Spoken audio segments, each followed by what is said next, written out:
semuanya dalam keadaan baik? Lambaikan tanganmu orang yang siap memuji dan menyembah Tuhan pagi ini. Mari kita akan sama-sama mulai ibadah kita. Kita akan berdoa terlebih dahulu. Bapa, terima kasih buat pagi ini kami boleh ada dalam rumah-Mu. Kami mau Tuhan merindukan hadirat-Mu, lawatan-Mu Tuhan. Kami rindu pribadi-Mu Tuhan. Berjumpa secara pribadi dengan hidup kami. Sehingga hidup kami diubahkan. Dan kami boleh Tuhan menjadi saksi-Mu dimanapun kami berada. Berkati ibadah kami Tuhan dari awal pertengahan hingga akhirnya. Roh Kudus berkuasa atas tempat ini. Memampukan kami untuk memuji, menyembah, bersuka cita di dalam Engkau. Pimpin ibadah kami ya Bapa. Hanya di dalam nama Yesus kami akan mulai ibadah kami. Kami naikkan syukur kami. Haleluya. Amin. Saya undang kita semua bangkit berdiri. Kita mau naik pujian bagi Tuhan. Kita mau katakan terima sukacita surga.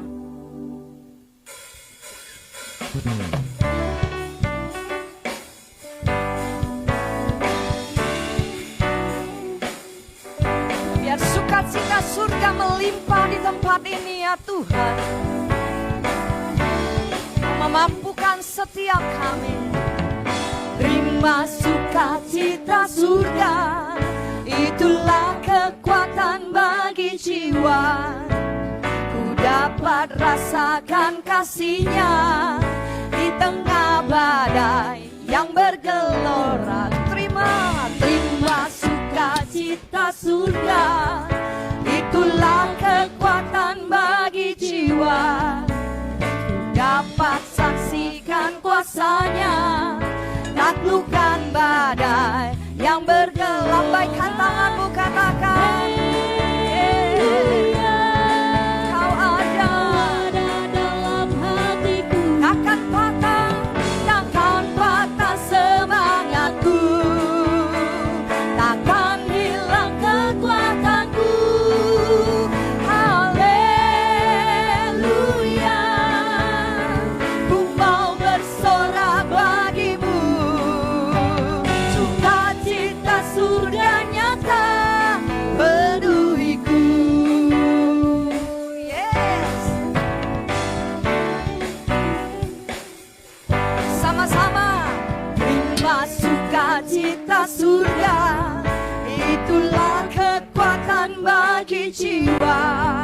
Ku dapat rasakan kasih-Nya di tengah badai yang bergelora.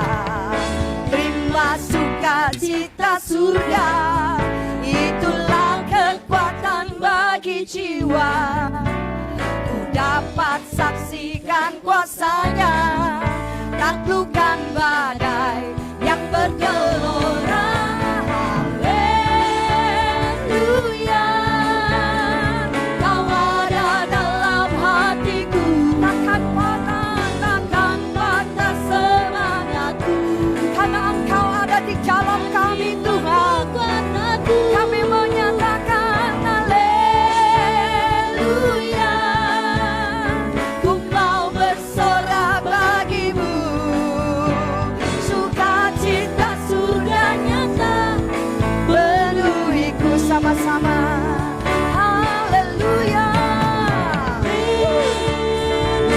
Katakan Engkau ada dalam hati, dan kami ada di dalam-Mu. Kata semangatku, takkan hilang kekuatanku. Haleluya. Ku mau bersorak bagimu. Sukacita surga nyata penuhiku. Cepat saja katakan haleluya. Haleluya. Kau ada dalam hatiku. Takkan patah semangatku. Takkan hilang kekuatan. Sekali lagi.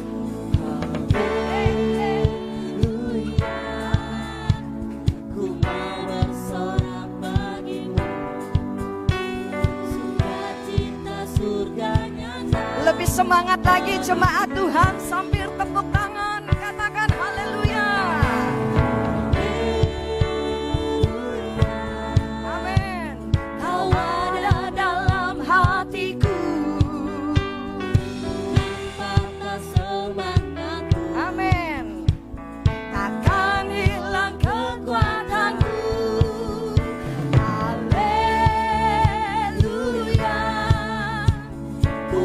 bersorak bagimu, sukacita surga nyata penuhi semuanya. Haleluya.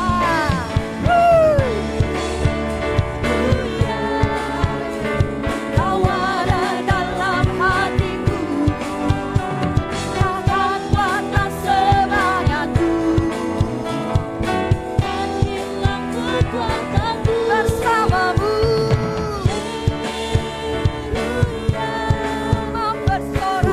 Bersorak bagimu, sukacita sudah nyata penuhiku, sukacita surga nyata penuhiku. Nyatakan dengan imanmu, sukacita, sukacita sudah nyata penuhiku.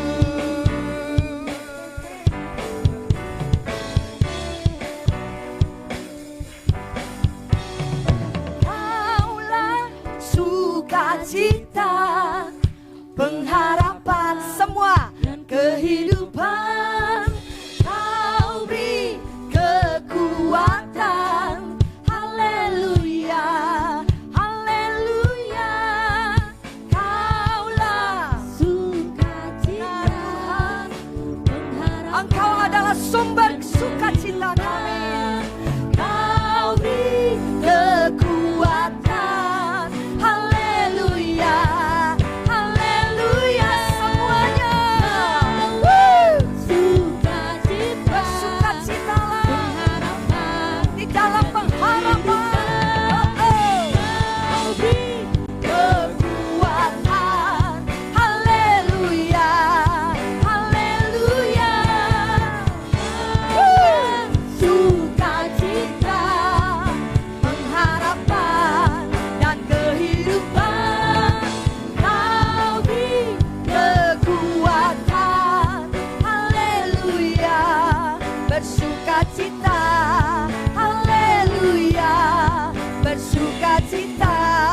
Haleluya, bersukacita selamanya.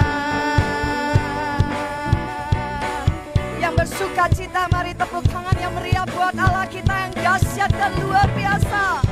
Haleluya.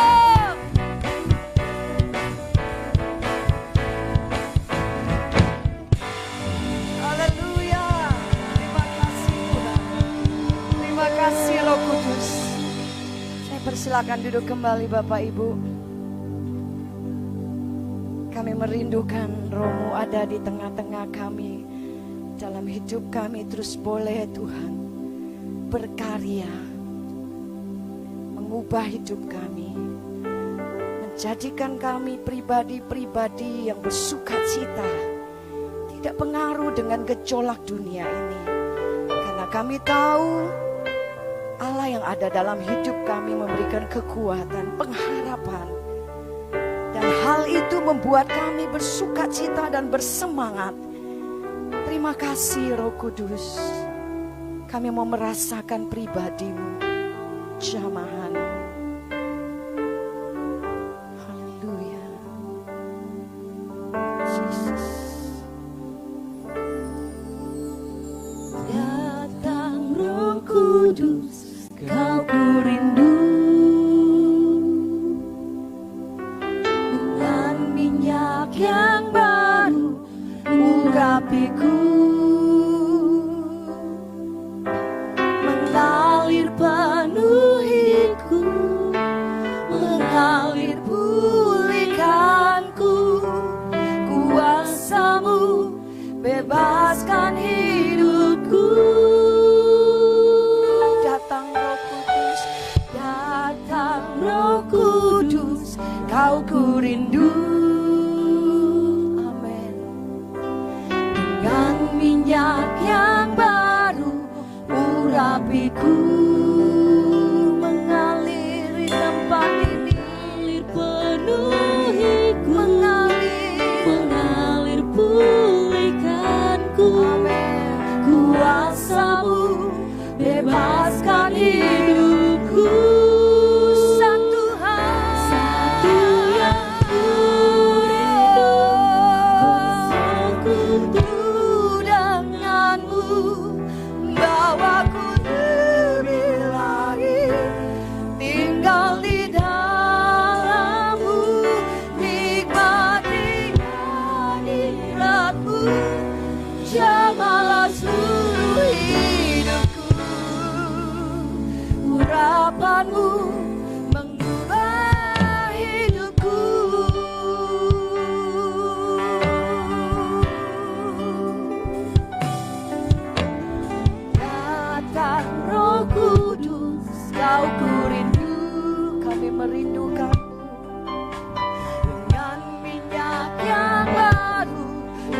urapimu. Ini doa kami Roh Kudus.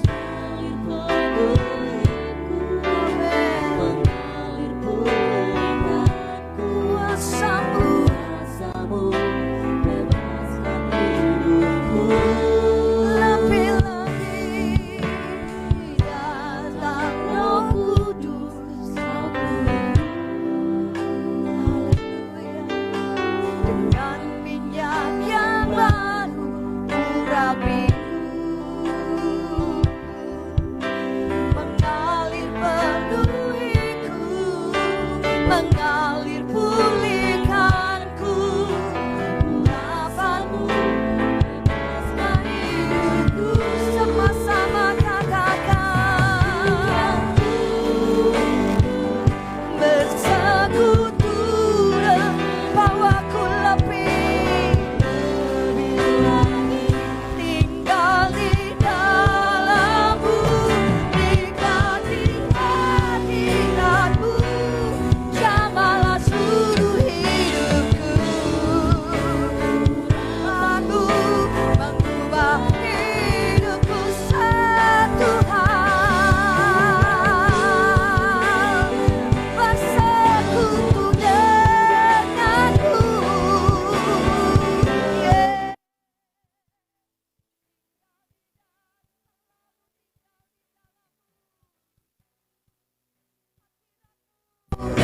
Mengubah hidup kami, memberikan kekuatan, mengubah hidupku. Terima kasih Roh Kudus, terima kasih.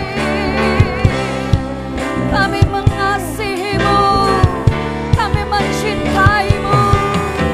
Allah Roh Kudus yang selalu ada dalam hidup kami, urapanmu mengubah hidupku. Sama-sama katakan, satu yang ku rindu, bersekutu denganmu, bawaku lebih lagi, tinggal di dalammu, hadiratmu. Jamalah seluruh hidupku, urapanmu mengubah. Seuna kita semua bangkit berdiri, mari angkat suaramu. Ku rindu bersekutu denganmu. Masih rasakan hadirat Tuhan, rasakan pribadi Roh Kudus yang ada dalam hidupmu, menjamamu, membawa kembali kepada jalan-jalannya.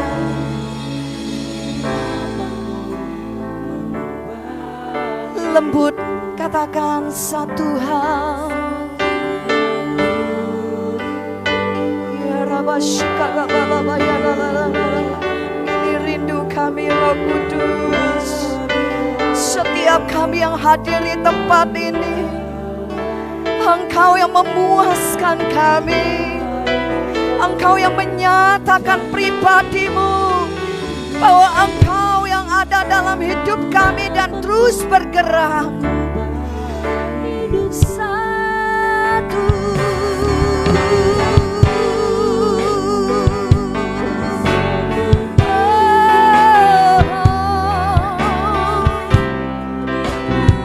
amin.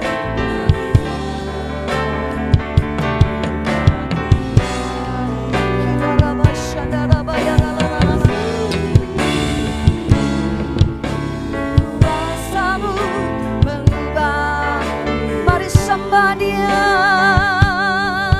Haleluya, ya Roh Kudus, penuhi, penuhi, penuhi bajak hati kami, biar hati kami disuburkan, firman-Mu diberitakan, dan kami meresponinya dengan penuh antusias. Karena Kau yang berbicara, karena Kau yang berkata-kata, firman-Mu tidak ada yang sia-sia.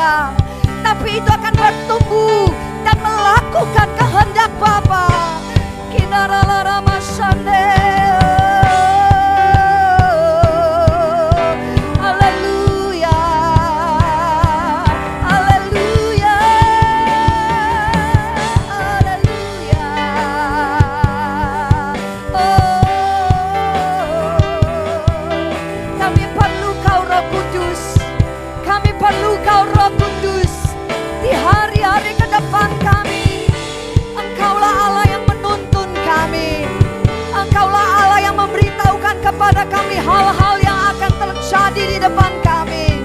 Setiap kami meresponinya, bangkitlah jiwaku. Haleluya, haleluya, haleluya, haleluya, haleluya. Shikaramaya namo. Satu yang ku rindu,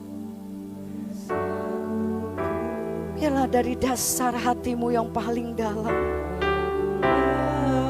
setiap waktu, setiap hari, bersekutu dengan Roh Kudus. Yes, yang menjadi sumber segalanya dalam hidup kami. Semua mari angkat tanganmu, nyatakan di hadapan Tuhan bahwa kami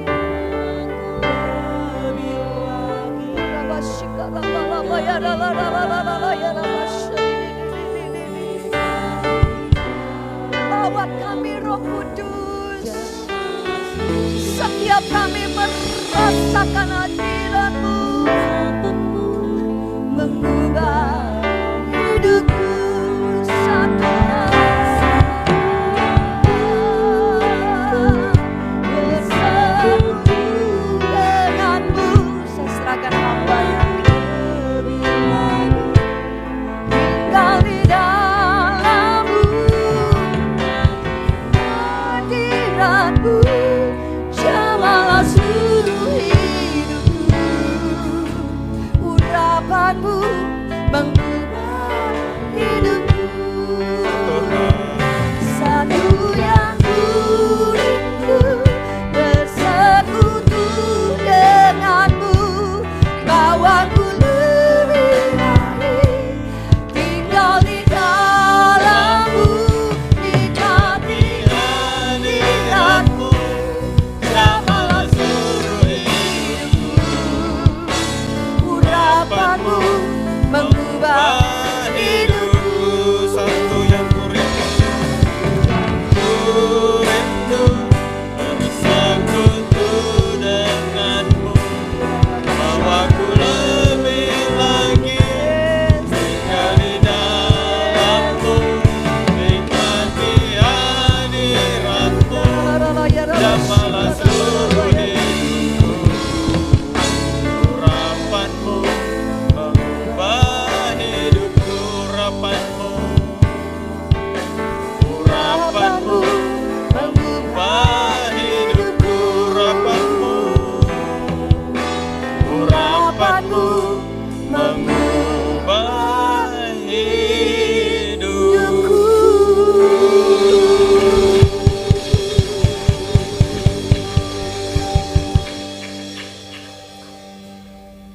Ini yang kami rindu Tuhan, urapan-Mu yang mengubahkan hidup kami. Kami bukan hanya orang-orang yang rajin ke gereja, tetapi kami rindu kami boleh menerima urapan yang mengubahkan hidup kami.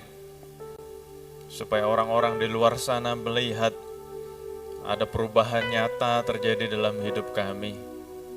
Dan kami boleh jadi berkat, boleh jadi teladan dimanapun Engkau tempatkan kami. Terima kasih Bapa, kami bersyukur Tuhan. Engkau kuasai hidup kami, Engkau jamah hidup kami. Bahkan Engkau sendiri yang akan terus mengajar, mendidik kami. Memberikan kedewasaan yang sempurna itu Tuhan. Terima kasih Bapa, kami bersyukur untuk hadirat-Mu yang boleh kami naikkan. Engkau berkati setiap anak-anak yang sudah hadir. Bahkan untuk anak-anak-Mu yang sudah melayani, Engkau berkati, pakai hidup mereka. Mereka bukan hanya melayani di dalam gereja, tetapi seluruh hidup mereka adalah pelayanan buat Tuhan. Terima kasih Bapa, kami bersyukur. Kami akan dengar isi hati Tuhan, urapi kami semua, kuasai kami semua. Jagai konsentrasi kami, bahkan untuk hamba-Mu Engkau mampukan layakkan kuasai bibir lidahnya. Sehingga apapun yang disampaikan hari Tuhan saja. Terima kasih Bapa, kami sungguh bersyukur untuk hari ini. Berkata-katalah kami siap untuk mendengar. Di dalam nama Tuhan Yesus Tuhan dan Juru Selamat kami hidup. Kita yang siap diberkati Tuhan, sama-sama katakan. Amin, amin. Beri tepuk tangan buat Tuhan Yesus sekali lagi. Silakan duduk Bapak Ibu Saudara, Shalom. Shalom, boleh lambaikan tangan, Shalom. Semua diberkati Tuhan. Semua semangat? Yes.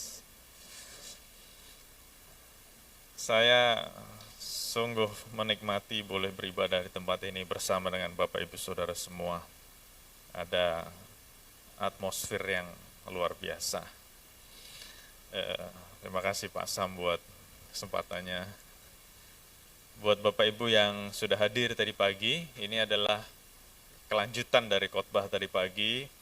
Tapi buat Bapak Ibu yang belum hadir tadi pagi, nanti bisa mengikuti dari YouTube khotbah tadi pagi. Tapi supaya nggak terlalu ketinggalan, saya mau ulang sedikit secara cepat, supaya Bapak Ibu yang tadi pagi belum dengar khotbah bisa kira-kira dapat gambaran gitu, firman Tuhan hari ini bicara tentang apa. Jadi hari ini kita masih ada di bulan Mei, di bulan kita merayakan pencurahan Roh Kudus, dan tema khotbah hari ini boleh dibuka multimedianya. Tema khotbah hari ini adalah Pentakosta dan Penuaian. Pentakosta dan Penuaian. Pentakosta itu adalah sebuah peristiwa pencurahan Roh Kudus yang bisa kita lihat dalam Kisah Para Rasul 1 ayat 8 dan Kisah Para Rasul 2 ayat 1 sampai 13. Dan tepat terjadi 50 hari setelah kenaikan Tuhan, setelah kebangkitan Tuhan Yesus atau Paskah. Nah, menarik karena Pentakosta juga adalah sebuah momentum peralihan dari era perjanjian lama ke era perjanjian baru.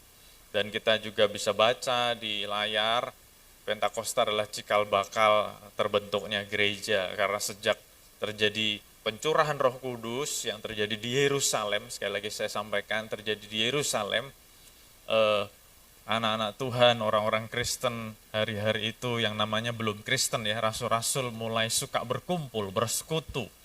Dan akhirnya di Antioquia pertama kali mereka disebut Kristen.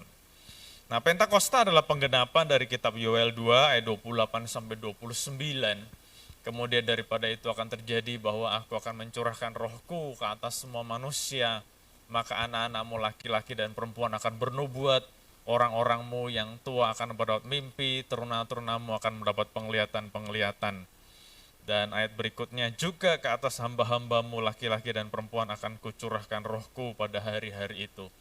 Menarik ya, tadi pagi sudah saya bahas ayat ini, tetapi siang hari ini secara khusus saya mau menggarisbawahi bahwa di sini ada beberapa generasi, ada yang anak muda, ada orang tua, ada teruna atau remaja.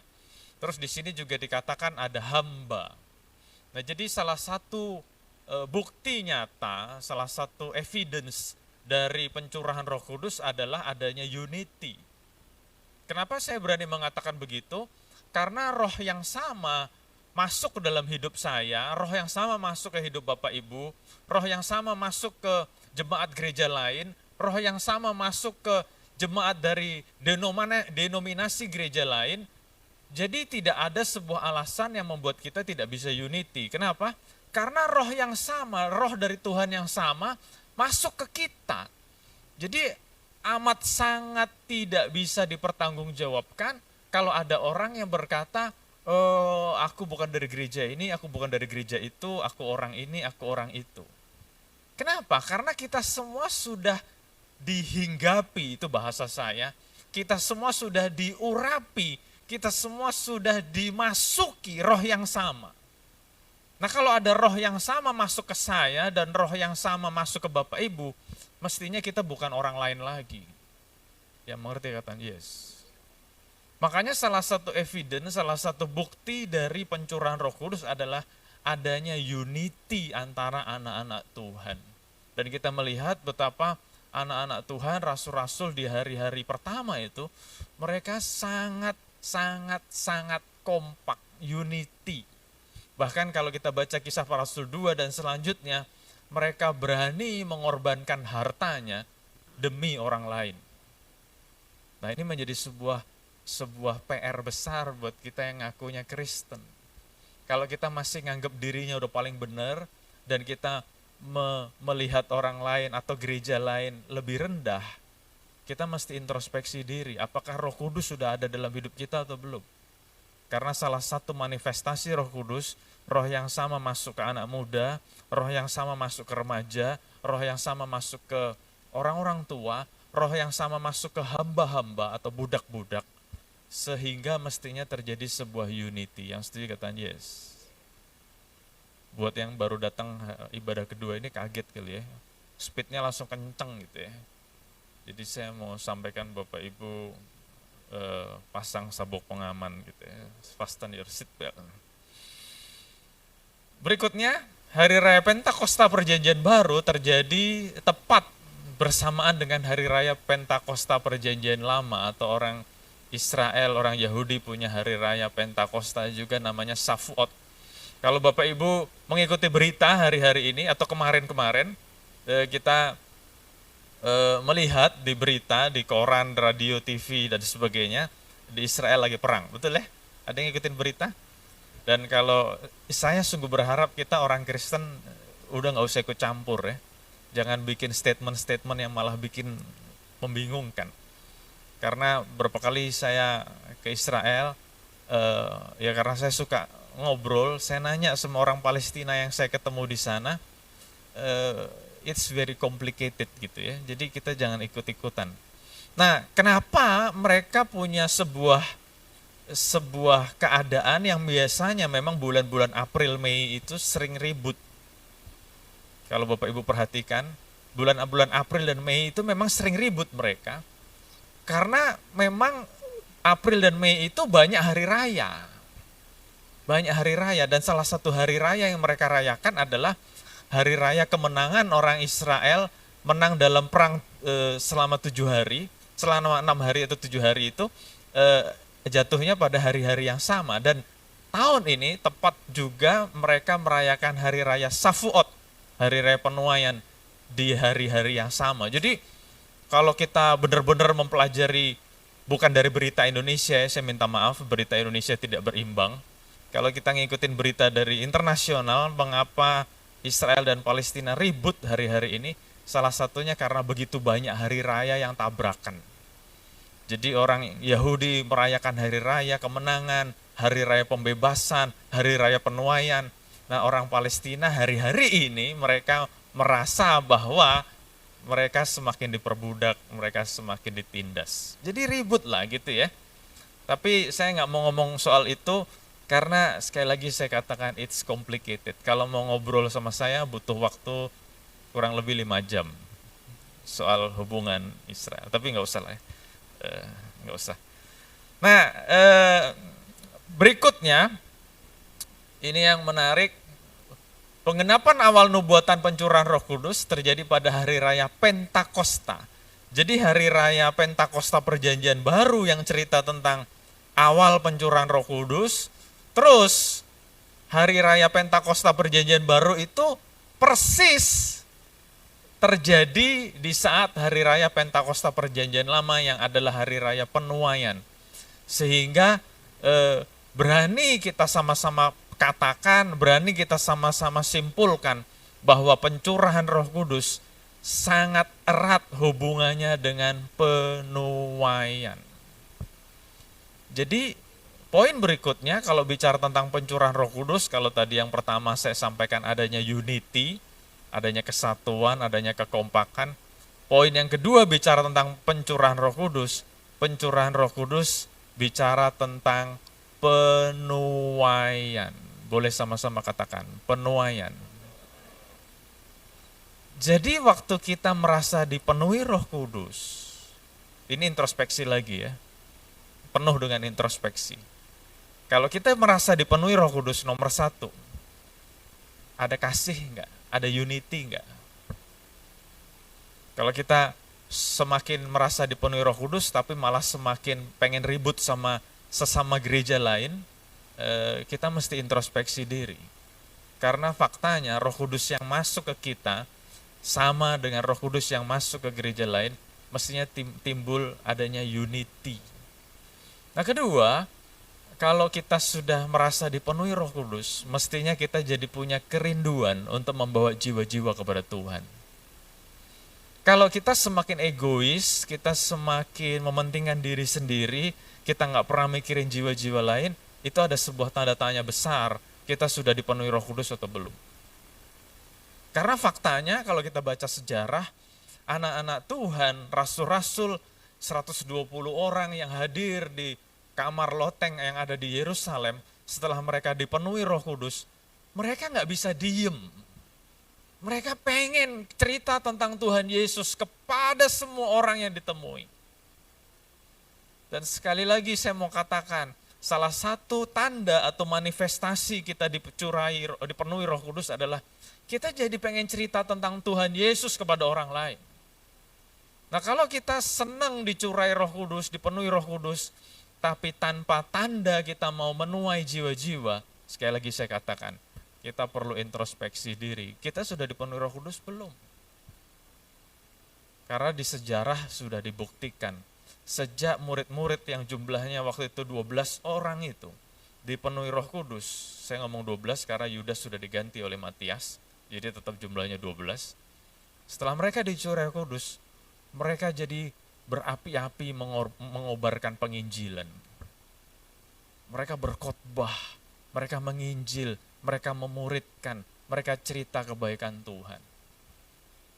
Nah mungkin tadi saya ngobrol sama Pak Sam, mungkin saya memberikan paradigma yang berbeda, saya memberikan wawasan yang berbeda. Mungkin Bapak Ibu sering dengar kalau dipenuhi Roh Kudus, bermanifestasi bahasa roh dan sebagainya. Oh benar, saya setuju. Tapi saya mau mengajak kita semua melihat dari gambar yang lebih luas. Nanti saya harap Bapak Ibu semakin bisa mengikuti. Kisah Para Rasul 1 ayat 8, kamu akan menerima kuasa kalau Roh Kudus turun ke atas kamu, dan kamu akan menjadi saksiku di Yerusalem, seluruh Yudea dan Samaria, sampai ke ujung bumi.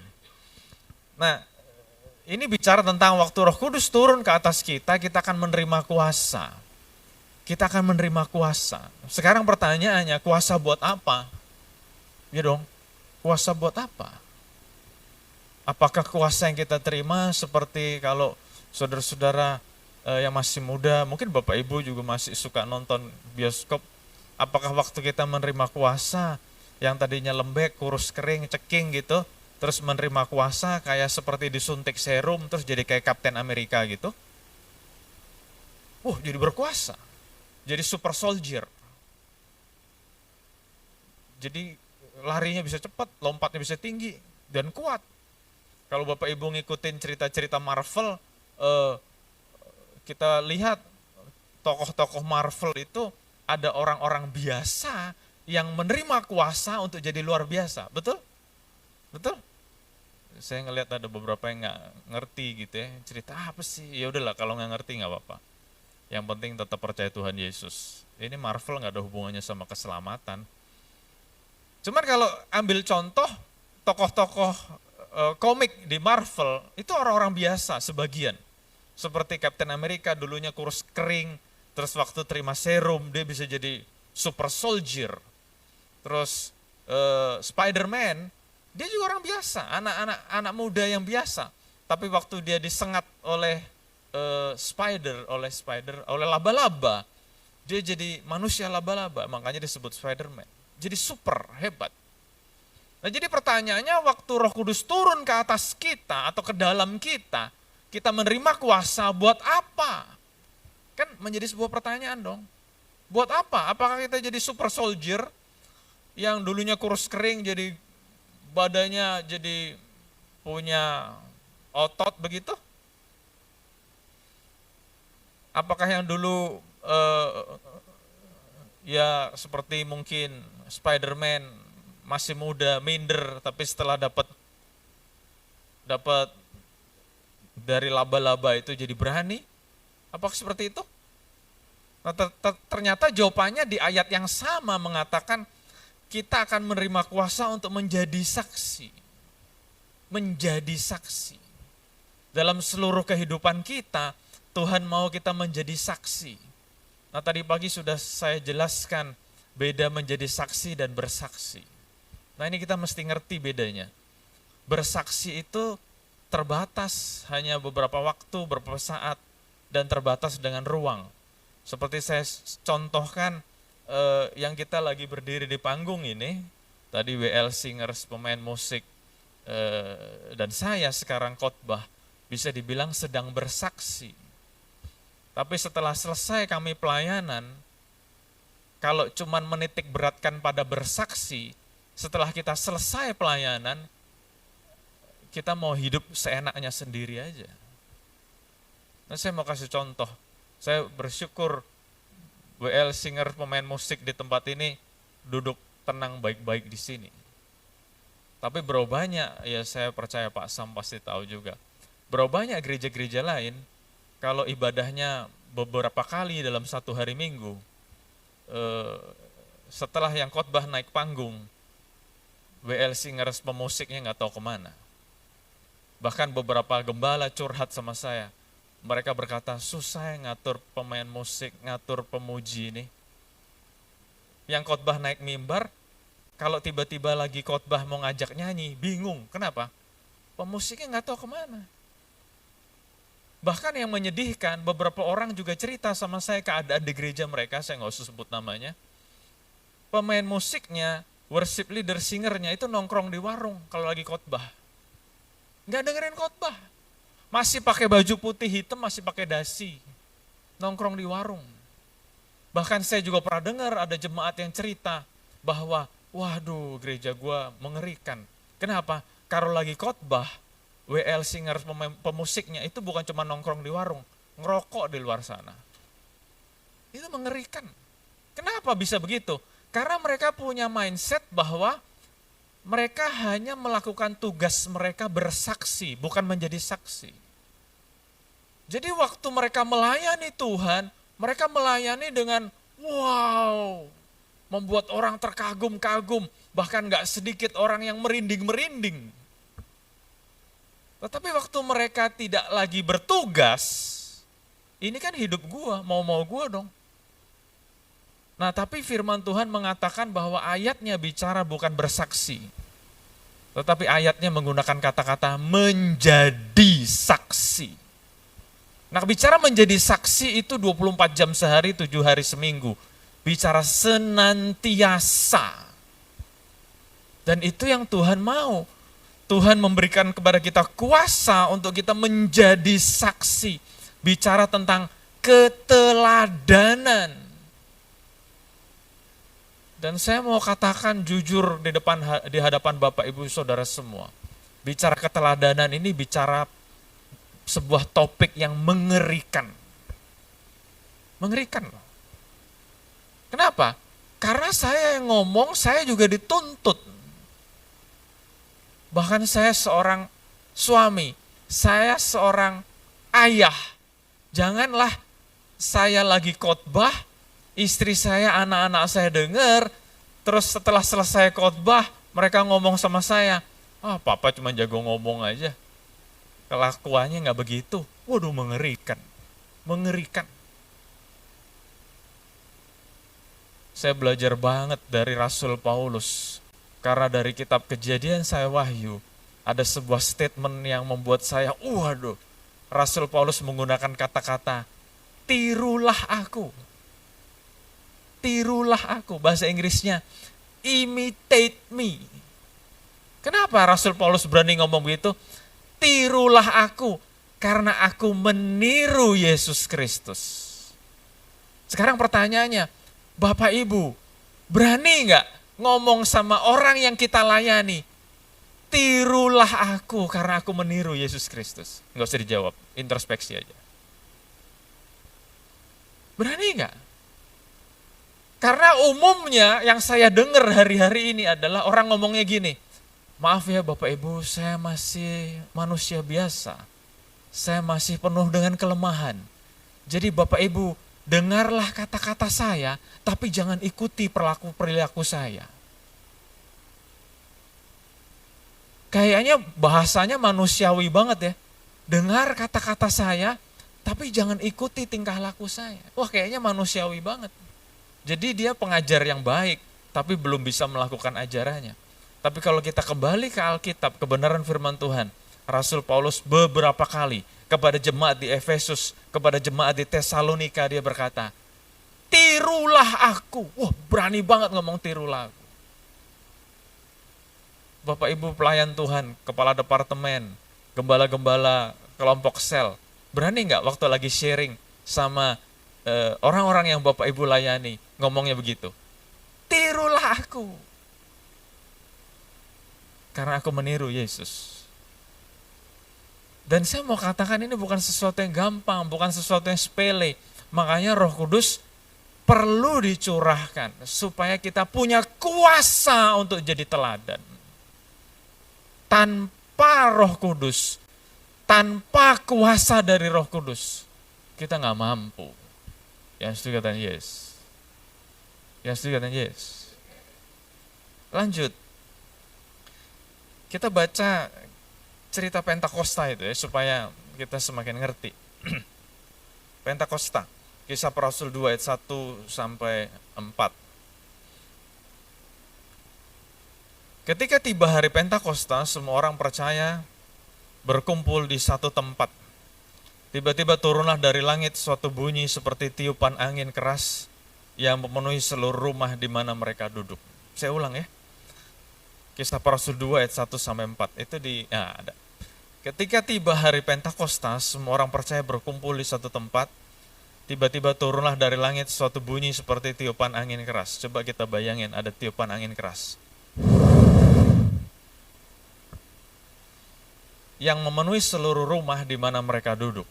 Ayat yang ketiga, dan tampaklah kepada mereka lidah-lidah seperti nyala api yang bertebaran dan hinggap pada mereka masing-masing. Tadi ayat yang kedua kita melihat ada sebuah fenomena, ada angin keras. Betul Bapak Ibu? Ayat ketiga bicara tentang api. Ada dua hal, angin dan api. Dan tampaklah kepada mereka lidah seperti nyala api yang bertebaran dan hinggap pada mereka masing-masing. Maka penuhlah mereka dengan Roh Kudus, lalu mereka mulai berkata-kata dalam bahasa-bahasa lain, seperti yang diberikan oleh Roh itu kepada mereka untuk mengatakannya. Nah, kita orang Kristen, secara spesifik kita orang GBI, kita orang GBI adalah gereja dengan aliran Pentakosta. Kita sebagai orang Pentakosta dan secara spesifik kita orang GBI, kita percaya bahwa bahasa roh adalah tanda awal kita dipenuhi Roh Kudus.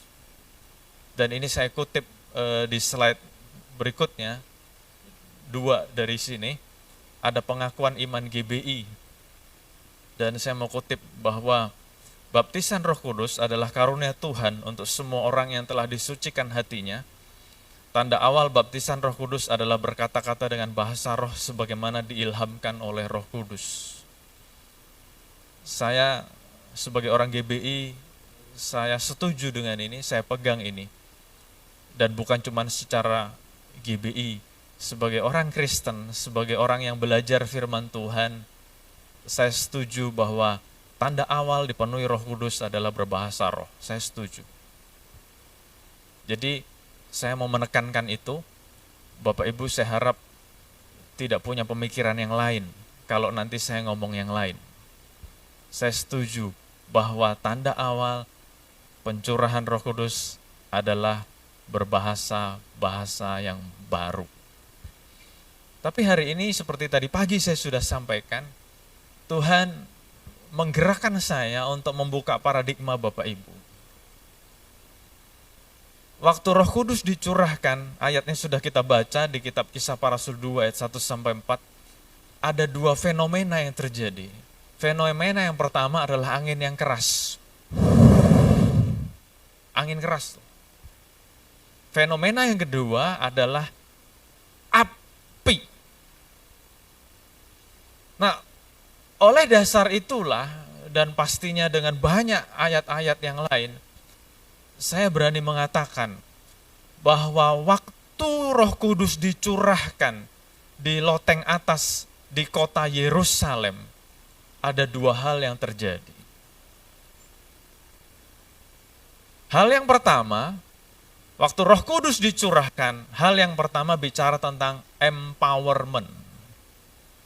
Empowerment bicara tentang diberi kuasa, diberdayakan. Dan ini yang saya percaya Bapak Ibu sudah sering dengar khotbahnya. Kita diberi kuasa, kita diberi kemampuan. Pelayanan kita jadi tidak meninju angin, tapi pelayanan kita jadi ada urapannya. Yang mengerti kataan yes. Jadi yang main musik atau pemusik, worship leader, singer, waktu mereka menaikkan pujian, penyembahan kepada Tuhan, mereka beda dengan orang-orang yang nyanyi di kawinan atau yang nyanyi di kafe-kafe. Walaupun mungkin, walaupun mungkin yang nyanyi di kafe atau main di kawinan itu suaranya, skillnya lebih hebat, tetapi waktu kita dengar mereka, kayaknya rasanya biasa aja. Tetapi kenapa waktu kita ada di ibadah di dalam gereja, kita menikmati ada sesuatu yang berbeda waktu worship leader, singers, pemusik menaikkan pujian dan penyembahan. Yang mengalami katakan yes. Jadi walaupun kadang-kadang skillnya biasa aja, tetapi waktu kita melakukan pujian di rumah ibadah, di gereja, dalam sebuah ibadah, ada sesuatu yang beda. Dan ini seperti yang Raja Daud lakukan waktu belum jadi raja, dia jadi pemain musik pribadinya Raja Saul. Raja Saul sendiri ngomong, kalau Daud main musik, setan-setan yang suka mengganggu dia pergi. Ada kuasa. Makanya kita perlu pemberdayaan, empowered by the Holy Spirit, empowerment, supaya pelayanan kita ada kuasanya, ada urapannya. Nggak kayak biasa aja. Termasuk saya yang khotbah. Kalau cuman ngomong biasa, kagak ada bedanya dengan motivator-motivator, kagak ada bedanya dengan orang-orang yang ngomong biasa. Tetapi harapan saya waktu saya berkhotbah, bukan cuman terjadi informasi, tetapi impartasi. Kita bukan cuman yang tadinya nggak tahu jadi tahu, tetapi hidup kita diubahkan. Tadi sudah dinyanyiin lagunya. Demikian juga yang jadi usher. Jadi kalau pelayanan bukan cuma yang di panggung. Yang jadi usher, apa bedanya sama pelayan restoran yang nyambut kita? Selamat datang Pak, Bu, berapa orang? 4 orang. Oh silakan duduk sana. Itu kan kerjanya usher. Tetapi waktu kita jadi usher di gereja, kita butuh Roh Kudus, pemberdayaan Roh Kudus. Supaya apa? Waktu orang ke gereja, mereka kan datang dengan berbagai macam keadaan. Ada yang lagi susah, ada yang lagi sedih, ada yang lagi bete. Waktu mereka disambut oleh usher, shalom. Wah, ada kasih Kristus yang menjamah. Jadi usher bukan pelayanan yang sederhana loh. Enggak. Ada kasih Kristus yang menjamah. Tadi pagi saya datang, ada bapak-bapak yang mau nembak saya kan. Termometer maksudnya. Di mall-mall juga satpam-satpam nembak. Tapi apa bedanya ditembak di mall sama di gereja? Waktu di gereja kita diperiksa suhunya merinding-merinding gitu ya. Ada urapannya. Ini saya ngasih contoh aja gitu ya. Pemberdayaan oleh Roh Kudus kita butuh. Jadi jangan salah nih. Jangan salah, saya mau menyampaikan ini dulu supaya Bapak Ibu gak salah nangkep. Waktu kita mendoakan orang, kita butuh kuasa Roh Kudus. Bukan hanya supaya yang kita doakan terjadi, tetapi waktu kita berdoa, kata-kata yang kita sampaikan bisa pas banget dengan kebutuhannya. Itu kan keren banget. Berkali-kali orang minta saya doain. Dalam perjalanan mau doain orang, saya tanya Tuhan doain apa gitu ya. Tuntun aku Tuhan. Dan waktu doain orang gitu ya, kok bisa pas ya Pak dengan yang saya butuhkan. Oh itu bukan saya lah, saya nggak tahu lah. Beneran saya nggak tahu. Roh Kudus yang membantu kita berdoa. Jadi kita butuh empowerment, kita butuh pemberdayaan, kita butuh diberi kuasa oleh Roh Kudus. Tetapi ada satu sisi yang kita nggak boleh lupa, dan saya mau jujur katakan, seringkali orang GBI lupa yang sisi yang di sini. Makanya Tuhan suruh saya khotbah di GBI Citra, supaya sisi yang kedua tidak dilupakan. Yang setuju kata yes. Waktu Roh Kudus dicurahkan di kamar loteng di Yerusalem, ada dua fenomena seperti tadi saya katakan. Angin yang keras dan api. Nah kalau bicara tentang bahasa roh, berbahasa-bahasa baru, itu bicara tentang manifestasi, bicara tentang empowerment. Tetapi waktu saya membaca berkali-kali cerita ini, ada poin yang kedua yang Tuhan mau saya sampaikan buat Bapak Ibu Saudara. Angin dan api itu tidak lain tidak bukan bicara tentang purification, pemurnian. Jadi waktu Roh Kudus dicurahkan, murid-murid di kamar loteng itu, mereka kurang lebih jumlahnya 120, menanti-nantikan Roh Kudus dicurahkan. Roh Kudus datang. Angin bicara apa? Yang kotor dibersihkan. Bapak-bapak ada yang kerjanya tukang cat nggak? Kalau bapak-bapak ngelihat tukang cat sepeda, tukang cat mobil, tukang cat apapun, pintu dan sebagainya, sebelum sebuah benda itu dicat, ditiup dulu pakai kompresor, supaya debu-debunya hilang. Betul? Dibersihkan. Jadi sebelum kita mengalami pemberdayaan, apa yang dilakukan Roh Kudus adalah memurnikan murid-murid. Dan memurnikan kita ini gak boleh lupa. Kita sebagai insan Pentakosta, sebagai orang GBI, kita sering banget menanti-nantikan pemberdayaan, diberi kuasa tadi. Tetapi kita lupa bahwa ada satu faktor lain yang Roh Kudus lakukan, yaitu membersihkan kita dengan angin, dan setelah itu memurnikan kita dengan api.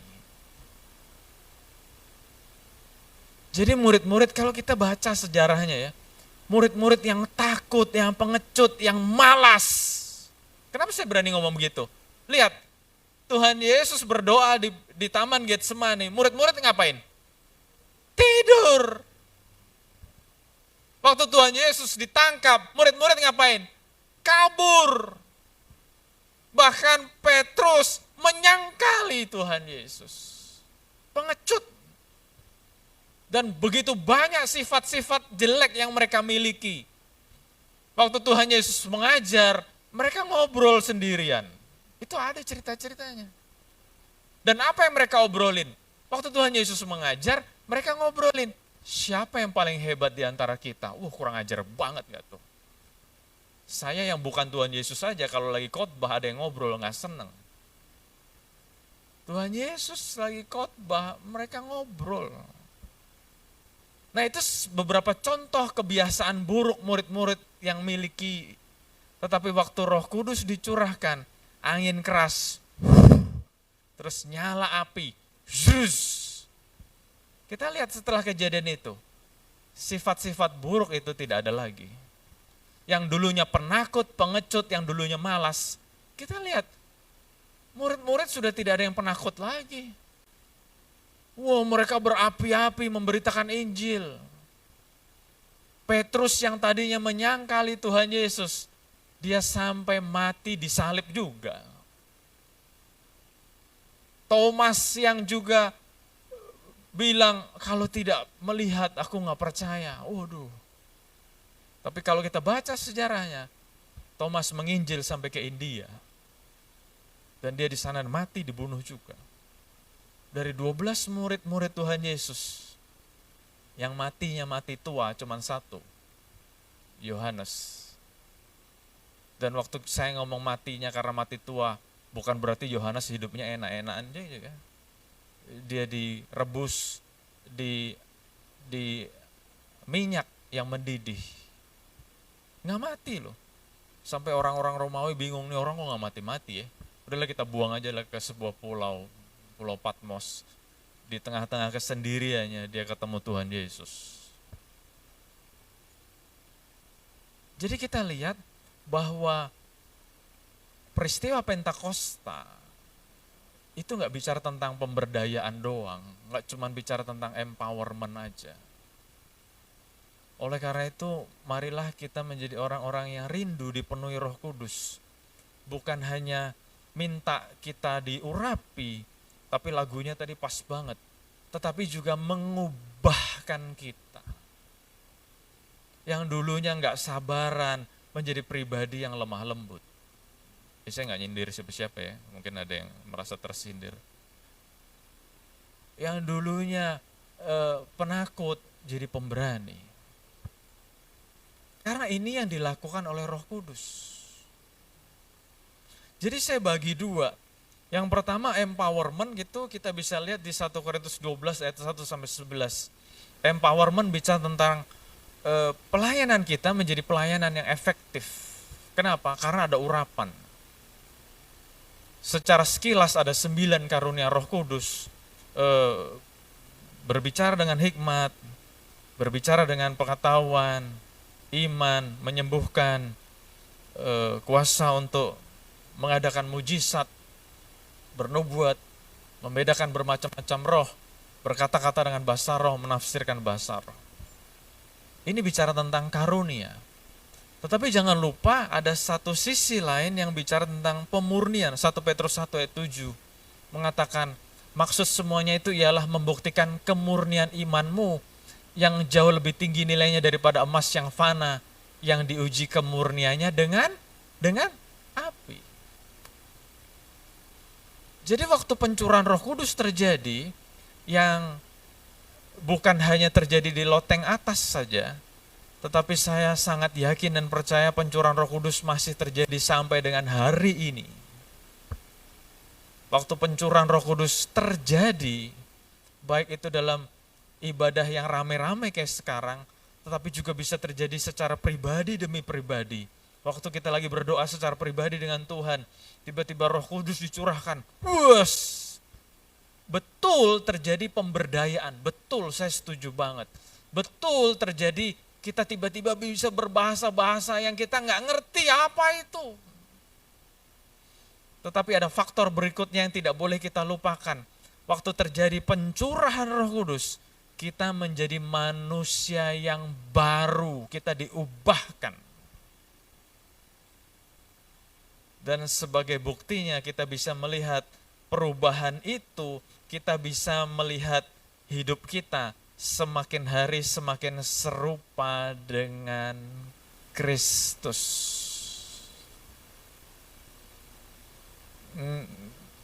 Makanya saya bangga menjadi bagian dari GBI, karena visi GBI adalah menjadi seperti Kristus. Jadi waktu Roh Kudus masuk ke dalam hidup kita, bukan hanya kita jadi punya pelayanan yang keren, bukan cuma jadi punya pelayanan yang keren. Saya harap waktunya udah cukup, udah kedip-kedip lagi. Kenapa Tuhan juga mau mengubahkan hidup kita, bukan cuma pelayanan yang keren? Karena jawabannya tadi Kisah 1 ayat 8. Tuhan mau kita menjadi saksi, bukan cuma bersaksi. Seluruh aspek kehidupan kita diubahkan oleh Tuhan. Karena kalau kita cuma dikasih karunia roh, saya permisi ngomong dulu ya. Kalau kita cuma dikasih karunia roh tanpa mengalami perubahan hidup, kita akan menjadi orang Kristen batu sandungan buat orang lain. Wah, tuh orang khotbahnya hebat, doanya hebat, muji nyembahnya hebat, tapi ngutang gak bayar. Jadi orang yang kenal orang seperti ini, mereka ngomong, mendingan gue gak ke gereja deh. Saya gak nyindir siapa-siapa ya. Tapi itu terjadi. Betapa orang tidak bisa menjadi berkat, tidak bisa menjadi saksi, karena mereka berpikir, yang penting kan pelayanan gue keren. Nah, lebih lanjut bicara tentang keserupaan dengan Kristus, kita bisa lihat Galatia 5, 22-23. Ada 9 sifat yang akan tampil dalam hidup kita. Ada kasih. Ya kan tadi saya udah ngomong, manifestasi orang yang dipenuhi Roh Kudus pasti punya kasih. Ada sukacita, ada damai sejahtera, ada kesabaran, kemurahan, kebaikan, kesetiaan, kelemah lembutan, penguasaan diri. Ya saya nggak usah bahas semuanya ini. Saya mau tutup dengan Tuhan panggil kita untuk menjadi saksi Yerusalem, Yudea, Samaria, sampai ujung bumi. Betul ya? Saya harap ini, saya ngomongnya cepet banget, Bapak Ibu Saudara nangkep nih. Kenapa Tuhan mau kita jadi saksi? Karena Tuhan gak mau kita cuma jago kandang. Banyak orang Kristen jago kandang. Kalau di gereja hebat banget gitu ya, pelayanannya hebat banget. Tapi keluar dari gereja seperti orang-orang yang kalah, tidak bisa bersaing dengan dunia. Padahal Tuhan bilang, kamu jadi saksiku di Yerusalem, Yudea, Samaria, sampai ujung bumi. Ini ada sebuah paralel yang terjadi waktu manusia diciptakan Tuhan. Adam diciptakan Tuhan dengan canggih gitu ya. Tuhan menciptakan manusia, tangannya ikut belepotan, membuat manusia dari debu tanah. Waktu sudah jadi, manusia belum hidup kan ya. Perlu Tuhan menghembuskan nafasnya. Wah, kok sama ya? Ada angin. Tuhan menghembuskan nafasnya, manusia hidup. Dan waktu manusia hidup, salah satu bahasa yang keren yang sering kali dipakai oleh ahli-ahli pengkhotbah itu adalah manusia diberikan dominion mandate. Sebuah tugas untuk mendominasi. Mendominasi bukannya menaklukkan, bukannya mengeksploitasi, enggak. Mendominasi maksudnya apa? Kita jadi orang-orang yang menang. Tapi waktu manusia Adam dan Hawa jatuh dalam dosa, mereka diusir dari Taman Eden, hubungannya dengan Tuhan putus. Waktu hubungannya dengan Tuhan putus, mereka jadi kayak manusia yang BP 1000 atau BP 1 juta itu. Maksudnya apa Pak? BP 1000 1 juta. Berangkat pagi-pagi, pulang petang-petang, penghasilan pas-pasan, pusing 1 juta kali. Jadi di luar sana hidupnya tidak bisa diberkat gitu loh. Tapi kalau di gereja seneng banget, wah pelayanan berapi-api, tapi sekali doa berkat amin gitu ya. Bete lagi, kenapa? Kayak dihadapkan dengan sebuah kenyataan hidup. Ya ilah, kalau di gereja enak banget, tapi kalau sudah keluar gereja, mesti bayar cicilan, mesti bayar utang, mesti bayar ini. Aduh pusing lagi, pusing 1 juta kali. Padahal waktu Tuhan menciptakan Adam dan Hawa, menciptakan Adam, menghembusi dengan nafasnya, dengan ruah, dengan pneuma. Manusia diberi dominion mandate, mendominasi, menjadi pemenang. Bahkan kita sering nyanyiin lagunya, lebih dari pemenang. Bener gak?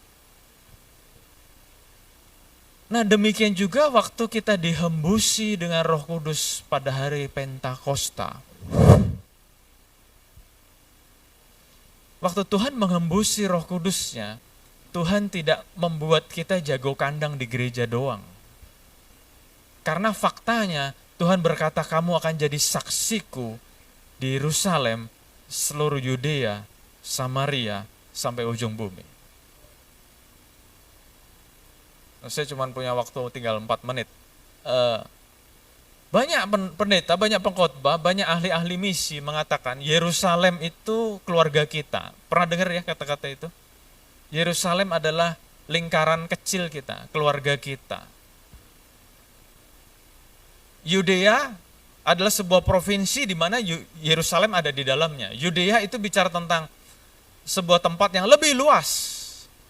Tapi Yudea bicara tentang tempat yang lebih luas, tapi orang-orangnya masih sepaham sama kita. Orang-orangnya masih punya pemikiran yang sama dengan kita. Nah, jadi beberapa ahli misi mengatakan Yudea itu bicara tentang sesama kita yang sudah kenal Tuhan Yesus, atau bisa juga sesama kita yang punya kebudayaan yang sama. Nah, Samaria adalah sebuah tempat yang berbeda. Jadi Yudea dan Samaria itu dua provinsi yang berbeda, dua negara yang berbeda. Dan kita tahu orang-orang Samaria menyembah berhala. Jadi ahli-ahli misi berkata, waktu ayat ini berkata menjadi saksiku di Yerusalem, Yudea, Samaria bicara tentang lingkungan yang sama sekali berbeda dengan kita. Agamanya beda, kebiasaannya beda, bahkan apa yang mereka percaya beda dengan kita. Dan ujung bumi bicara ujung-ujung bumi, bicara tentang ketidakterbatasan. Wah, kemana-mana deh. Tetapi hari ini saya juga mau menyampaikan sesuatu, saya bukannya nggak setuju sama paham yang tadi, tetapi ada juga paham yang lain yang mengatakan murid-murid itu bukan orang Yerusalem loh. Bener nggak? Setuju nggak Bapak Ibu?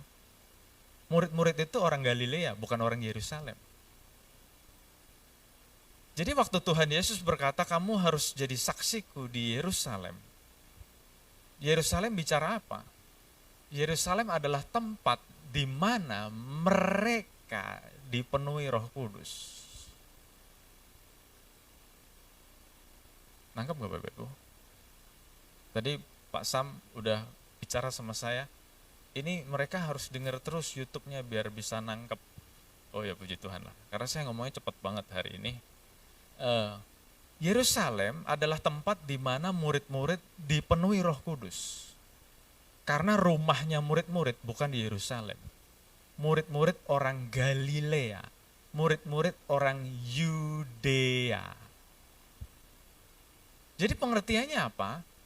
Pengertiannya adalah Tuhan mau kita menjadi saksi Tuhan yang efektif. Nomor 1, di tempat di mana kita bertumbuh secara rohani, itu Yerusalem kita.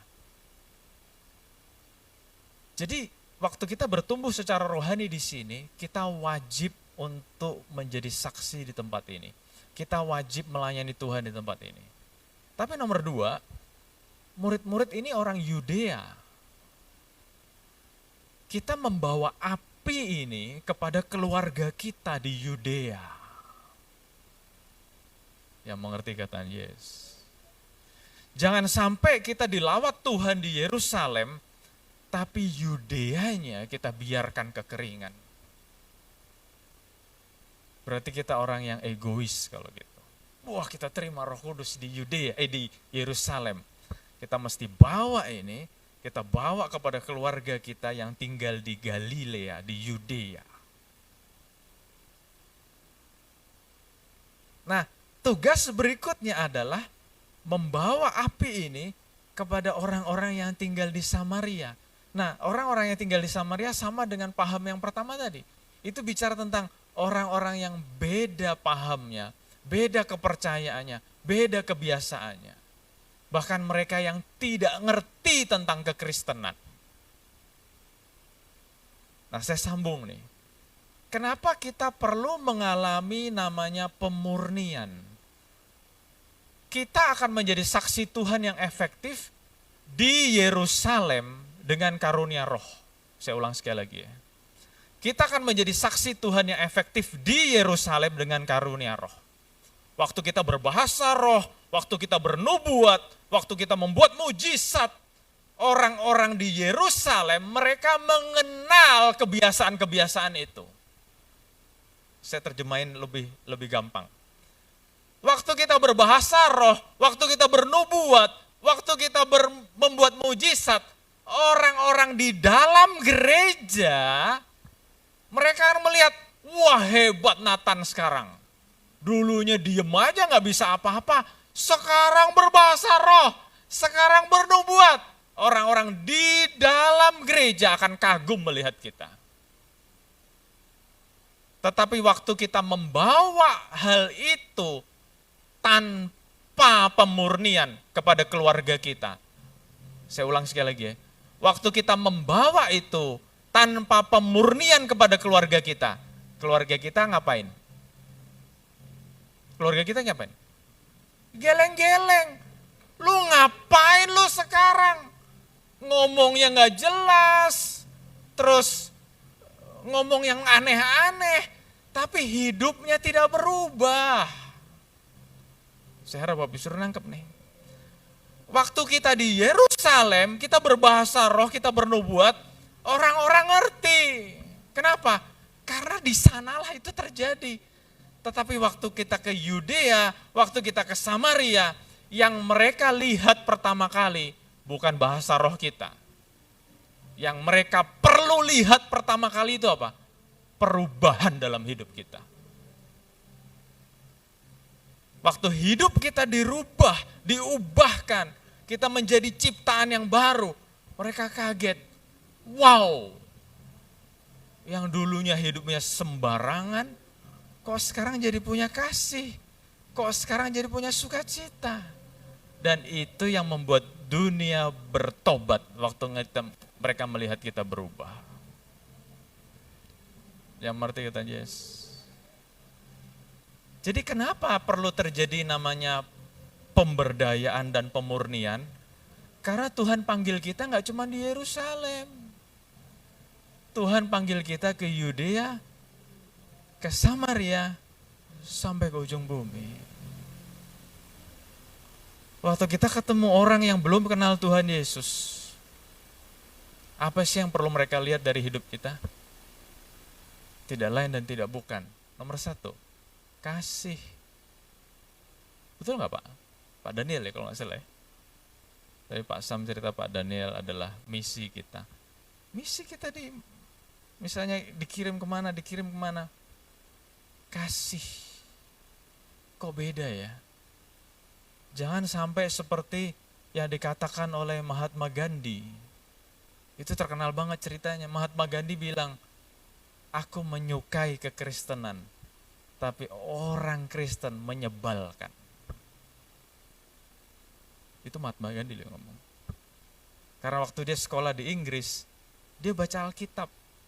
Dan luar biasa, waktu saya membaca autobiografinya Mahatma Gandhi, di kantong jubahnya, itu ada sehelai kertas yang sudah kunyel gitu ya. Isinya khotbah di bukit.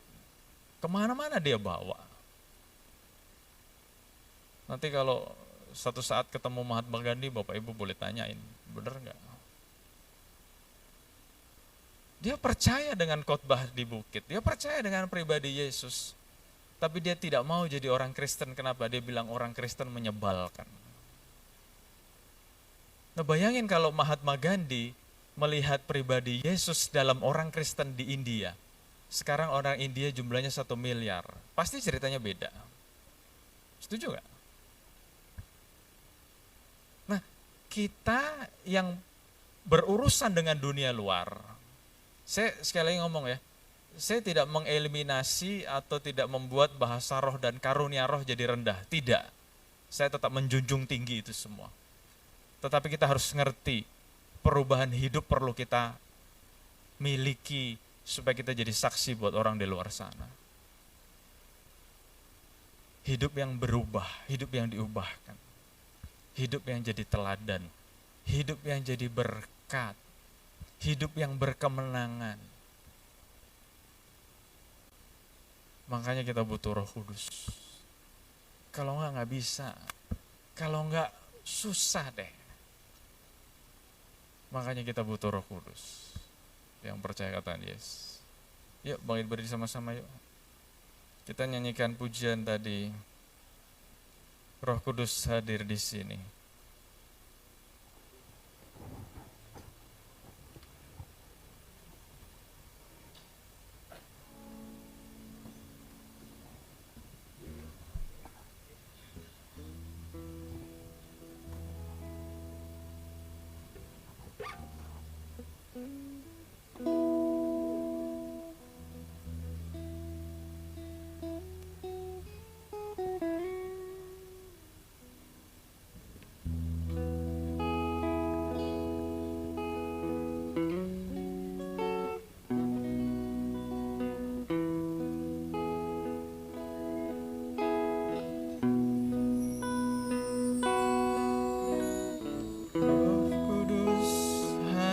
Di sini mengalir di bait suci, perkara ajaib pun terjadi, kuasa mujizat nyata, karena Roh Allah sedang bekerja.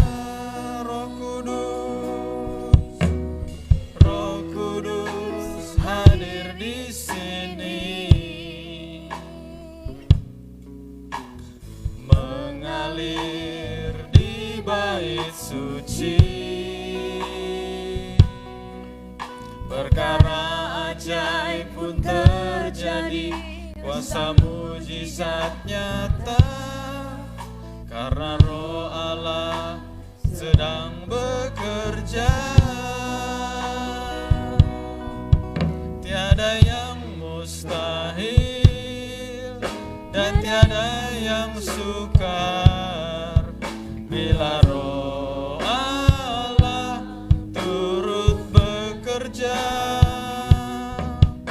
tiada yang mustahil bagi orang percaya, karena Roh Allah turut bekerja di antara kita. Roh, tiada yang mustahil dan tiada yang sukar bila Roh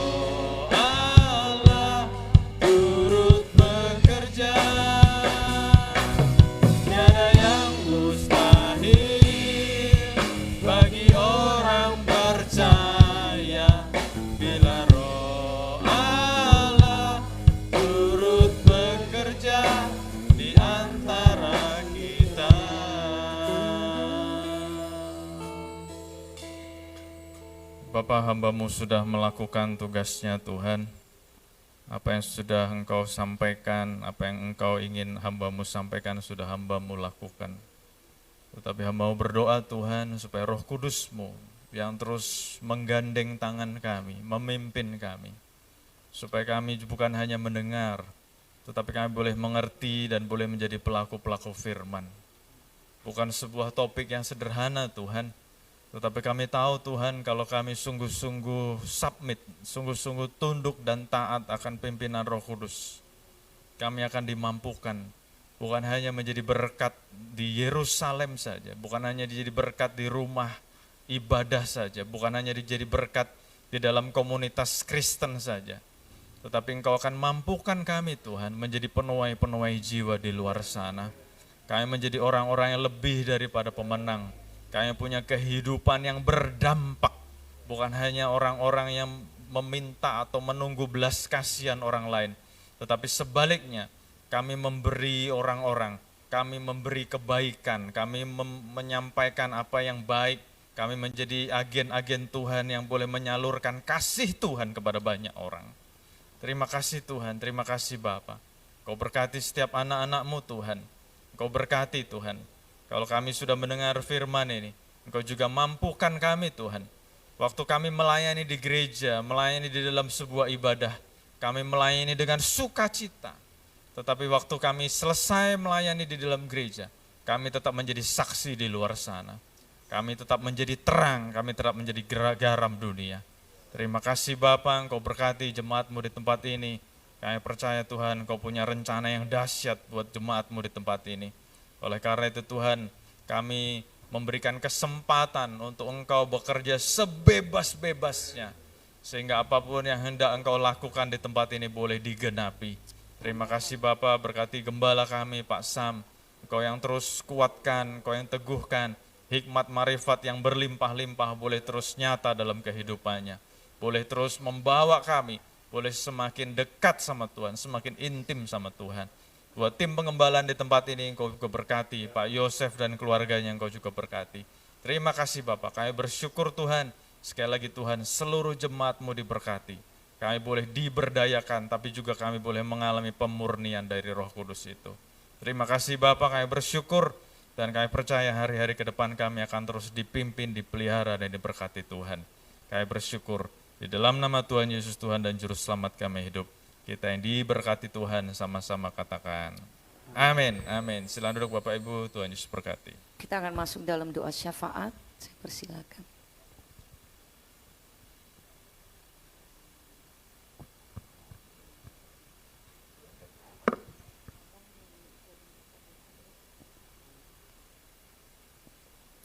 Bapak Ibu, kita akan mulai doa syafaat, tapi satu hal, kerinduan hati saya, waktu saya mengikuti ibadah satu dan ibadah kedua, saya merasa jamahan Tuhan sedang bekerja bagi setiap kita.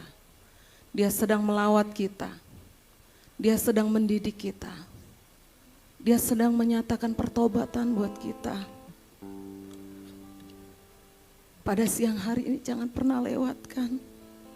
Kuasa Roh Kudus melawat menjamah kita. Lewat pemberdayaan, lewat pemurnian. Mungkin ada dari hidup kita yang harus kita kikis, yang harus kita buang dari hidup kita. Sehingga kita dapat menjadi teladan. Hidup kita menjadi berkat. Enggak gampang, tapi saya percaya kita mampu. Lewat kuasa tuntunan Roh Kudus. Bapak Ibu, sebelum kita pulang dari tempat ini, kita mau katakan, kita mau dimurnikan, kita mau dibersihkan. Mungkin ada dari hal-hal hidup kita yang tidak berkenan di hadapan Tuhan. Kita menyakiti suami kita, anak-anak kita, kita tidak menjadi teladan bagi keluarga kita, bagi rekan sepelayanan kita, bagi sekeliling kita, bagi pekerjaan, di dalam pekerjaan kita. Saya mau katakan pada siang hari ini, kita keluar dari tempat ini dengan penuh kemenangan. Karena ada kuasa Roh Kudus yang sudah memurnikan kita, membersihkan kita. Haleluya. Haleluya, mari kita naikkan pujian tiada yang mustahil. Haleluya. Tiada yang mustahil dan tiada yang sukar bila Roh Allah turut bekerja. Amin. Tiada yang mustahil bagi orang percaya, karena Roh Allah turut bekerja di antara. Tiada yang mustahil. Amin. Kau yang akan memberikan kemampuan Tuhan. Amin. Bila Roh Allah turut bekerja, tiada yang mustahil bagi orang percaya, karena Roh Allah turut bekerja di antara kita. Terima kasih Tuhan untuk jamahan-Mu, untuk lawatanmu, untuk didikanmu, untuk pertobatan yang Kau berikan bagi setiap kami. Pada siang hari ini tidak ada satupun di antara kami yang terlewatkan. Kami pulang dari tempat ini, kami mengalami pembersihan, kami mengalami pemurnian daripada Allah. Terima kasih Tuhan, lewat kuasa tuntunan Roh Kudus-Mu, Engkau yang akan memberikan kami kekuatan, kemampuan untuk kami boleh menjadi teladan, untuk kami boleh menjadi serupa dengan Engkau Tuhan. Engkau yang sudah mengurapi kami di tempat ini Tuhan. Memuji, menyembah Engkau saat kami keluar dari tempat ini Tuhan. Kami ingin mau Tuhan berkarya bagi kehidupan keluarga kami, bagi pekerjaan kami, bagi Tuhan lingkungan kami, bahkan Tuhan orang-orang yang ada di sekitar kami. Terima kasih Tuhan untuk Roh Kudus-Mu yang luar biasa yang melawat setiap kami. Memulihkan kami merasakan pemulihan yang luar biasa. Dari ibadah 1, ibadah 2 kami merasakan Tuhan, Engkau bekerja luar biasa atas pribadi lepas pribadi pada pagi hari sampai siang hari ini Tuhan. Terima kasih untuk kebenaran-Mu Tuhan. Engkau akan memampukan kami. Engkau yang akan Tuhan membuat kami cakap di dalam segala hal Tuhan. Memurnikan seluruh kehidupan kami Tuhan. Terima kasih Tuhan, terima kasih Tuhan. Ada banyak keteladanan yang harus kami berikan bagi keluarga kami, bagi suami kami, bagi anak-anak kami, bagi orang-orang di sekitar kami Tuhan. Lewat Tuhan pencurahan Roh Kudus, penuaian terjadi dalam setiap kehidupan kami Tuhan. Ini kami Tuhan, mampukan kami dan kami mau dipulihkan dari hari ke hari. Ini kami Tuhan, kami mau submit Tuhan atas setiap karya Roh Kudus atas hidup kami. Dan kami mau Tuhan, Kau terus Roh Kudus berkarya dalam setiap kehidupan kami. Terima kasih Tuhan, terima kasih berkati hamba-Mu Bapak Nathan Subroto yang sudah memberkati kami dari pagi sampai siang Tuhan. Engkau Tuhan terus mengurapi hamba-Mu, Engkau Tuhan terus memakai Tuhan hamba-Mu dengan dahsyat, dengan luar biasa. Berkati keluarganya, berkati pelayanannya Tuhan, dimanapun Tuhan hamba-Mu berada. Oh Tuhan, banyak pertobatan, pemulihan terjadi Tuhan lewat pelayanannya Tuhan. Terima kasih Tuhan. Pada siang hari ini juga kami berdoa Tuhan bagi generasi kami, generasi muda kami, anak-anak kami Tuhan. Di masa pertumbuhan mereka Tuhan, generasi muda. Oh kami menyerahkan mereka ke dalam tangan-Mu Tuhan. Firman-Mu berkata bahwa mereka akan bernubuat. Oh, mereka akan berkata-kata menyampaikan Tuhan isi hati-Mu. Tuhan Kau memakai setiap generasi kami di tempat ini Tuhan. Proteksi, lindungi mereka Tuhan dengan kuasa darah-Mu Tuhan. Biarlah kehidupan mereka Tuhan terus bertumbuh di dalam kebenaran Tuhan. Sebagai orang tua mungkin kami terbatas, tapi kami percaya Engkau Allah yang akan Tuhan terus mendidik mereka. Memampukan mereka menjadi anak-anak yang taat kepada orang tua, menjadi anak-anak yang Tuhan hormat kepada Engkau Tuhan.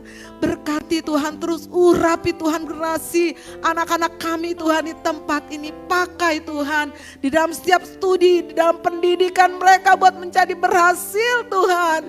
Sehingga nama Tuhan dipermuliakan lewat kehidupan mereka. Jagai setiap kehidupan mereka, jagai di dalam setiap aktivitas mereka.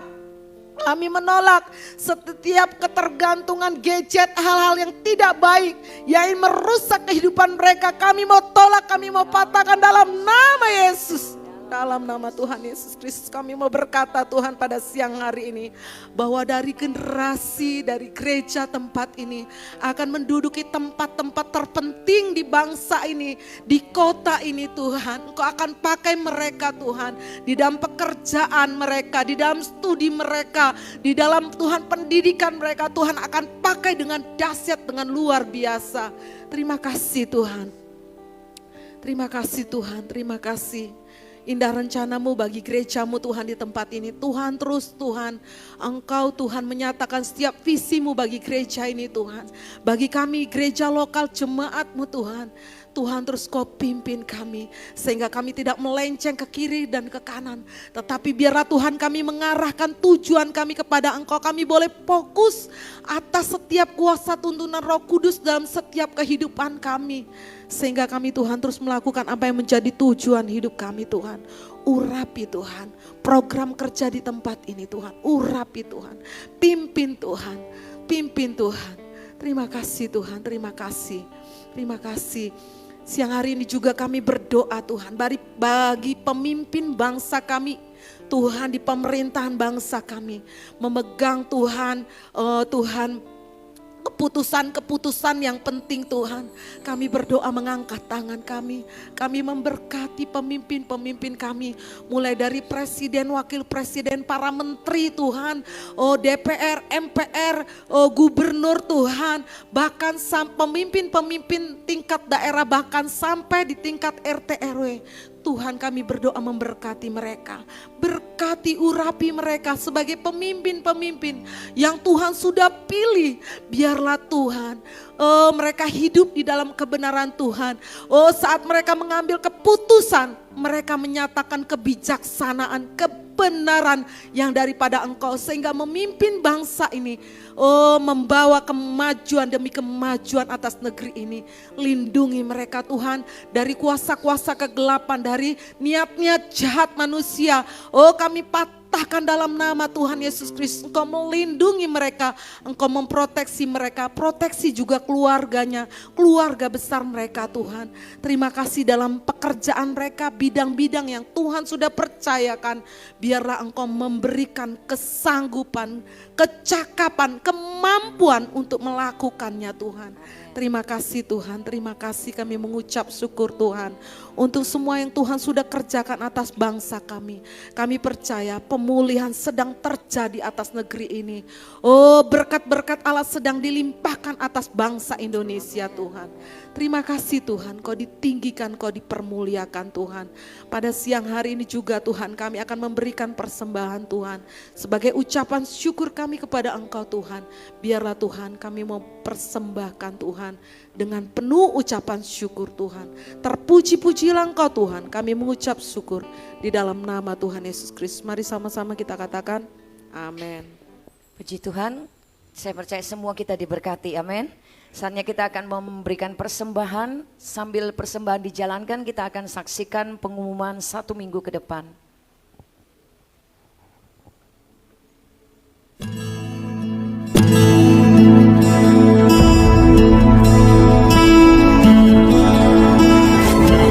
Shalom Bapak Ibu Saudara yang dikasihi Tuhan Yesus. Berikut adalah pengumuman gereja lokal kita khusus untuk 1 minggu ke depan.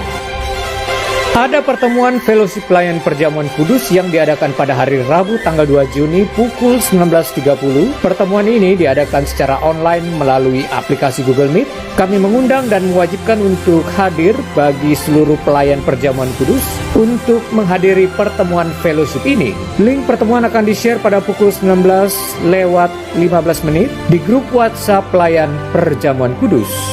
Kemudian ada pertemuan ibadah pria yang dilakukan secara on-site di ruang ibadah gereja. Kami mengundang seluruh para pria GBI Citra Raya untuk menghadiri ibadah pria ini pada hari Jumat tanggal 4 Juni, tepat pada pukul 19.30 atau jam 7.30 malam.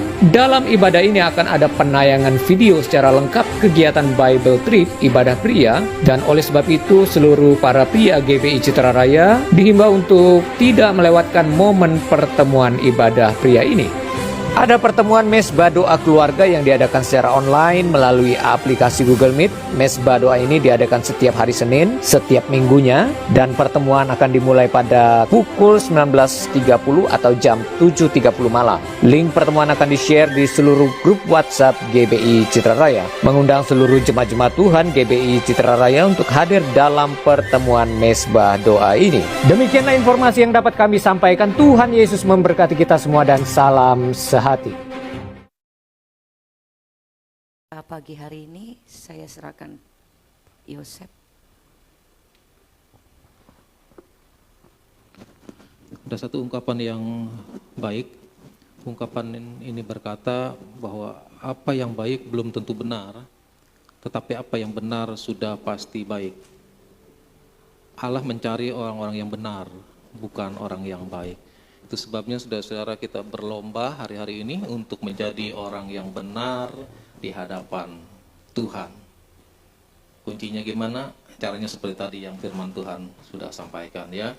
Saya sangat diberkati sekali hari ini dengan 2 kali ibadah, membukakan rahasia-rahasia kebenaran firman Tuhan yang sangat luar biasa. Memang gereja kita sedang diperlengkapi Tuhan dalam seluruh aspek hidup kita, khususnya dalam kebenaran-kebenaran firman Tuhan yang terus mengajar kita jadi bertumbuh menjadi anak-anak Tuhan yang semakin dewasa pada hari-hari ini.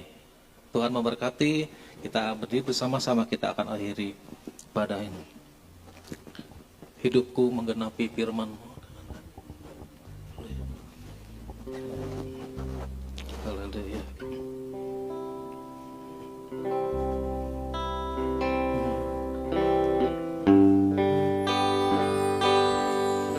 Hidupku menggenapi firman-Mu,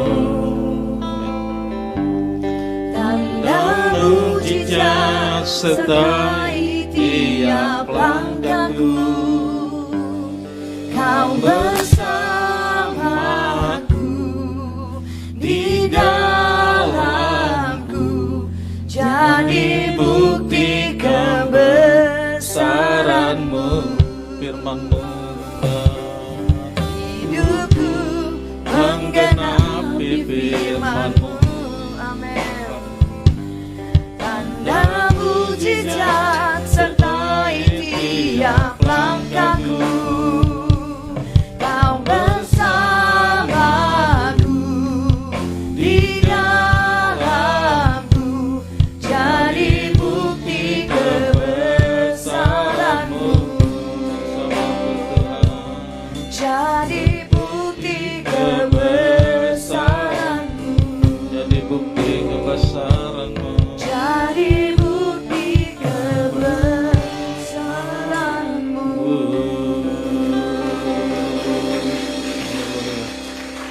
Terima kasih Bapa, hari ini kami menerima berkat yang baru dari Tuhan. Karena kami hidup dipenuhi oleh Roh Kudus. Sehingga Roh Kudus akan memampukan kami Tuhan untuk menjadi saksi dalam kehidupan kami secara nyata sehari-hari. Kerinduan kami adalah hidup kami tidak pernah sia-sia, tapi hidup kami akan dipakai Tuhan menjadi alat kemuliaan untuk menjangkau banyak jiwa bagi kerajaan-Mu yang kekal. Terima kasih Bapa. Itu sebabnya mulai hari ini kami percaya pemulihan demi pemulihan terjadi, dialami dalam hidup pribadi lepas pribadi, sehingga akan mengubah kami Tuhan, tidak menjadi orang-orang percaya yang biasa-biasa, tapi hari ini akan menunjukkan kepada dunia siapa diri kami yang sebenarnya, karena Kristus ada di dalam hidup kami.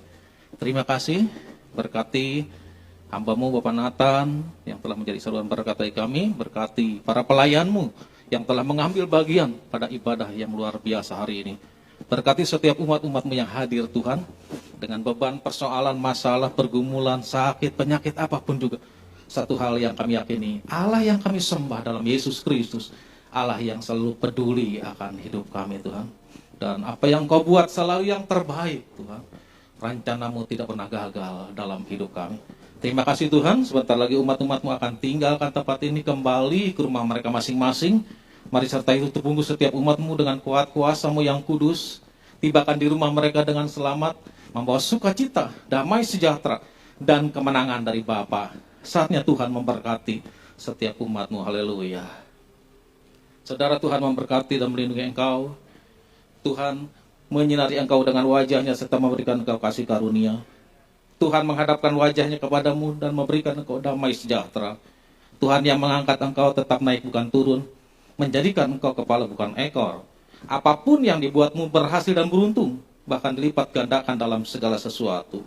Rahmatnya selalu baru tiap pagi, kasih setianya tidak pernah berkesudahan. Pulanglah dan bawalah berkat yang besar dari Allah Bapa, kasih sayang dari Tuhan Yesus Kristus, serta dengan persekutuan, penyertaan, penghiburan, bahkan pengurapan Roh Kudus tetap menyertai-Mu, mulai saat ini sampai Maranatha, sampai Tuhan Yesus datang kembali. Terima itu semua demi nama Tuhan ini. Haleluya. Yang diberkati sama-sama katakan amin. Selamat pulang, Tuhan memberkati saudara. Salam sehati.